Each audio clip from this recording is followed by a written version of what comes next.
बिस्मिल्लाहिर्रहमानिर्रहीम।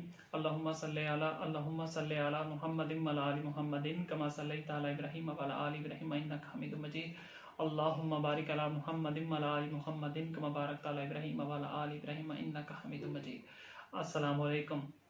रिमांड का लफ्ज़ी मायने है वापस भिजवाना। तो जबकि जिस्मानी रिमांड को आम ज़बान में कहा जा सकता है कि मुल्ज़िम को दोबारा हवालात भेजना। अगर किसी इंसान के ख़िलाफ़ जब कोई FIR दर्ज होती है, किसी शख्स के ख़िलाफ़ जब कोई FIR दर्ज होती है, तो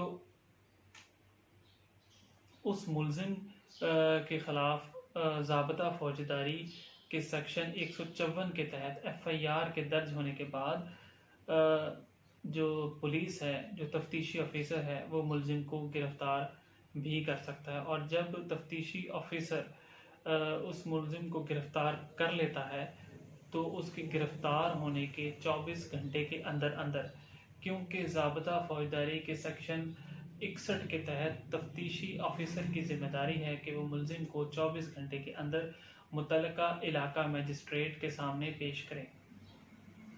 अगर उन 24 घंटों के अंदर मुल्ज़िम से तफ्तीश मुकम्मल नहीं हुई तो तफ्तीशी ऑफिसर इलाका मजिस्ट्रेट के सामने उस मुल्ज़िम को पेश करेगा और वजूहात बयान करेगा, रीज़न्स बयान करेगा कि तफ्तीशी ऑफिसर को उस जुर्म से मुतल्लक, उस वक़ूआ से मुतल्लक या उस मुल्ज़िम से बरामदगी के हवाला से उस मुल्ज़िम का जिस्मानी रिमांड दरकार है, लिहाजा उस मुल्ज़िम को पुलिस की हिरासत में दिया जाना ज़रूरी है।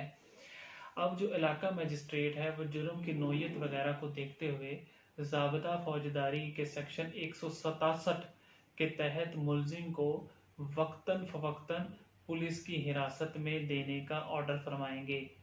तो ये जो सिलसिला है इसको जिस्मानी रिमांड कहते हैं, यानी कि मुल्ज़िम का इस तरह से पुलिस की हिरासत में दिया जाना बग़ैर से तफ्तीश, इसे जिस्मानी रिमांड कहते हैं, इसे फिज़िकल रिमांड कहते हैं। कानून के मुताबिक जो फिज़िकल रिमांड है वो मजमूई तौर पर ज़्यादा से ज़्यादा 15 यौम का हो सकता है। ठीक है। अब इसके बरक्स नैब कानून में मुल्ज़िम को 3 माह के लिए फ़िज़िकल रिमांड यानी जिस्मानी रिमांड पर नैब अफसरान के हवाले किया जा सकता है।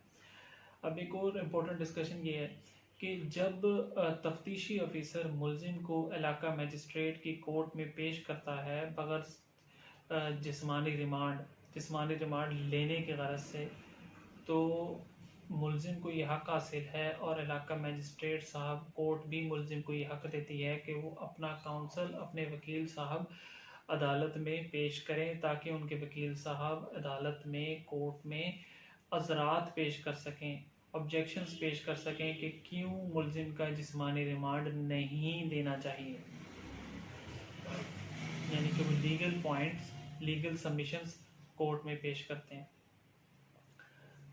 बहरहाल अब मैजिस्ट्रेट के लिए ये ज़रूरी है कि वो इस अमर का तयन करे कि आया कि मुल्ज़िम का पुलिस की हिरासत में दिया जाना ज़रूरी है या नहीं।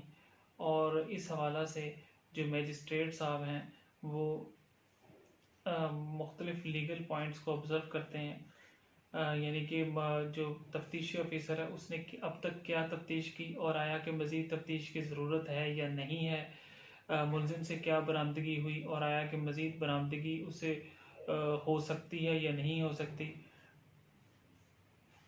या मुल्ज़िम बेकसूर है।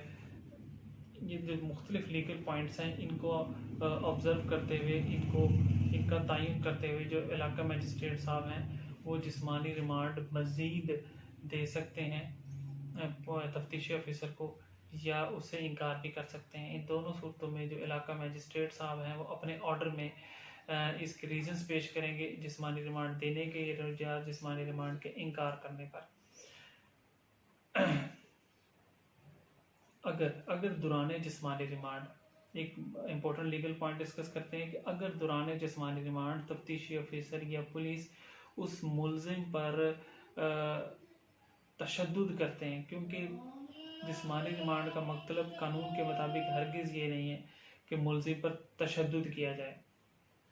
अगर अगर तफ्तीशी ऑफिसर मुलजिम पर तशद्दुद करता है तो मुलजिम को यह हक हासिल है कि वो इलाका मजिस्ट्रेट में एप्लीकेशन दे मेडिकल करवाने के लिए, और अगर मेडिकल करवाने पर पुलिस की जानिब से तशद्दुद साबित होता है तो इलाका मजिस्ट्रेट साहब को ये अख्तियार हासिल है कि वो पुलिस के ख़िलाफ़, तफ्तीशी ऑफिसर के ख़िलाफ़ कानूनी कार्रवाई कर सकें। आज हमने मुख्तसरन जिस्मानी रिमांड को डिस्कस किया है ताकि एक लेमैन, एक आम आदमी समझ सके कि जिस्मानी रिमांड क्यों कर दिया जाता है, उसकी वजूहात क्या हैं, एक जिस्मानी रिमांड का मैक्सिमम दुरानिया कितना हो सकता है और उसको मजमूई तौर पर कितना दिनों के लिए उसको दिया जा सकता है, और जिस्मानी रिमांड के दौरान एक मुलजिम को क्या हकूक़ हासिल हैं, हमने मुख्तसरन डिस्कस किया है। तो अपना बहुत सा ख्याल रखिएगा, दूसरों के लिए आसानियाँ पैदा कीजिएगा। अल्लाह हाफ़िज़।